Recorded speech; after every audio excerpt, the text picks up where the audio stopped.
Dalam sebuah forum di panggung Eropa, seorang host bertanya, mengapa Anda mendukung orang jahat, yaitu Assad, Presiden Suriah? Pernyataan ini diberikan kepada Putin. Jawabannya, pernyataan Assad orang jahat adalah pernyataan Presiden Amerika dan media internasional. Kemudian, Putin balik bertanya memastikan, Assad orang jahat? Dijawab singkat oleh hostnya, ya.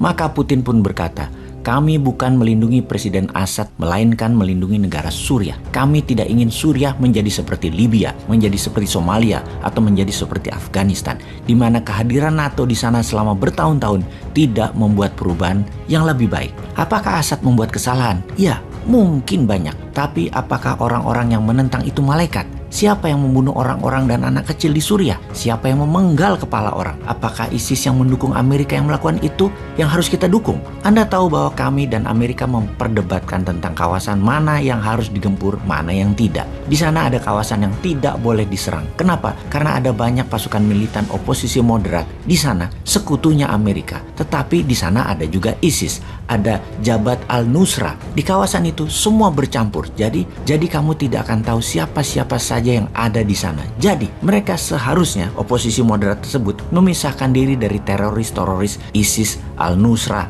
dan lain sebagainya. Untuk apa mereka berkumpul bersama teroris jika mereka orang baik? Apakah kalian, Amerika, menyuruh mereka memisahkan diri dari ISIS dan Nusra agar kami bisa mendapatkan kesempatan menyerang para teroris tersebut?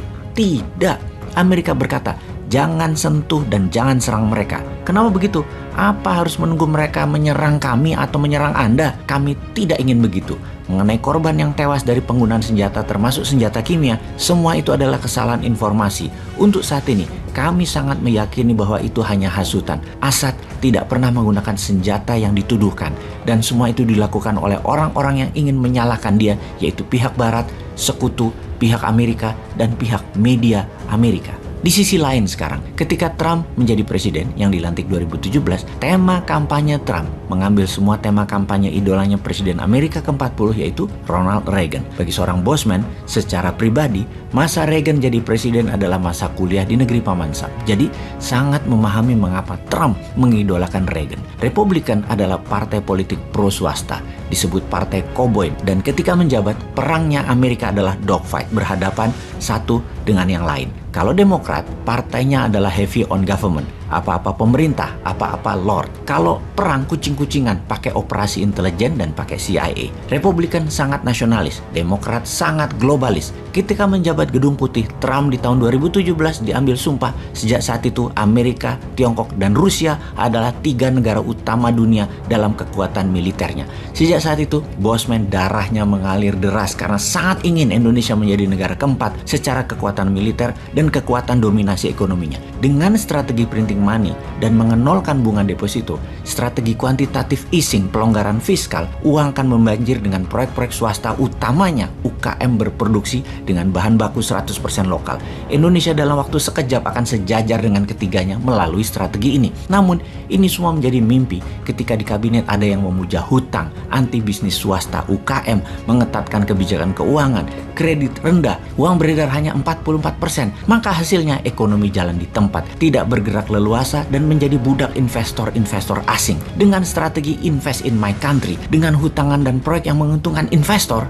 Bentar, kalimat ini nyinyir ya. Maaf, kita kembali ke Amerika dan dunia aja deh. Globalis sangat anti-Trump karena membuat Amerika berperang melawan Tiongkok, di mana Tiongkok adalah kaki organik globalis di dalam memproduksi barang-barang murah. Globalis anti-Trump juga karena tidak leluasa mengendalikan pemerintahan Amerika dan dunia. Maka pandemi disebar.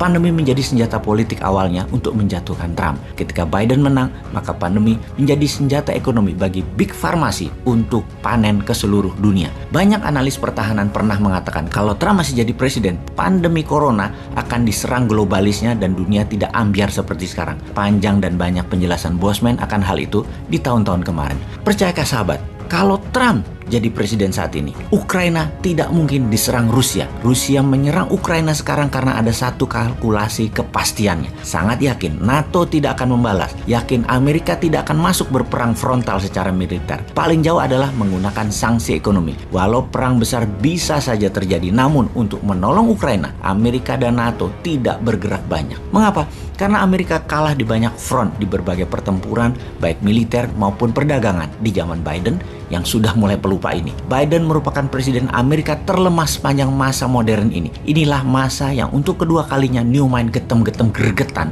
Pertama di tahun 2017, nggak dipakai strategi Newmind sebagai langkah awal membangun Indonesia. Kedua sekarang di tahun 2022 ini yang seharusnya bisa membuat Indonesia berdaulat, bukan hanya membangun IKN. Kedua peluang tersebut terlewatkan tanpa kesan. Susah memang Newmind versus Old Mind ini. Memang beda mazhabnya. Yang sekarang membenarkan apapun demi kuasanya lebih panjang. Bahkan mut'ah kawin kontrak pun kalau boleh dia lakukan. Yo wis lah sana, tambah-tambah sakarepmu lah. Sungguh, dua momentum besar 2017-2022 pasti lewat sia-sia untuk membuat Indonesia berdaulat dengan cara Old Mind. Oke sahabat, dengan informasi singkat ini kita sekilas bisa memahami isi kepala Trump, isi kepala Newmind, lalu apa isi kepala Putin.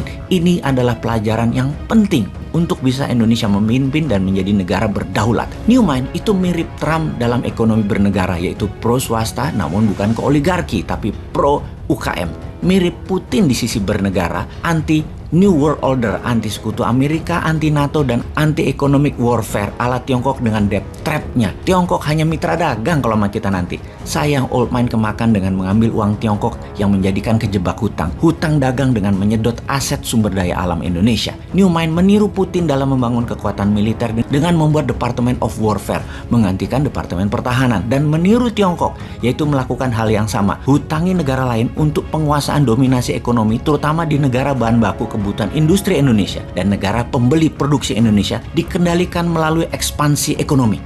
Pokoknya gitu deh Newmind, nyeleneh.